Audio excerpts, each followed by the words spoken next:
So you guys know that the only winner from Russian-Ukrainian negotiations in Turkey is Turkey, right?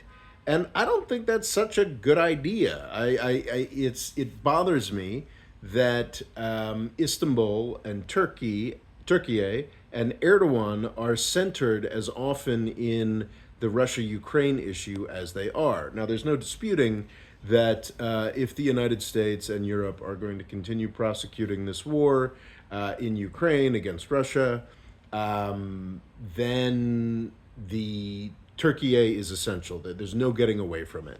However, that doesn't mean we should seek out opportunities to make Turkey and President Erdogan look more and more significant and more important.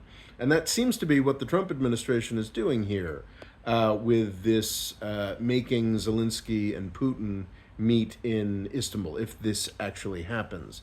It's worth reminding everybody that Erdogan, the head of Turkey, just arrested. I guess it's a month or two back now. His only competitor, or his main competitor for the presidency.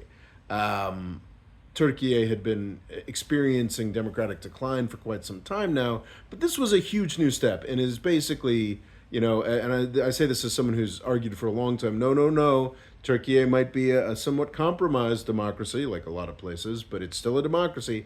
It's pretty much no longer a democracy as of this year. So the United States and Ukraine should not be looking for opportunities to make Erdogan look more important and more significant.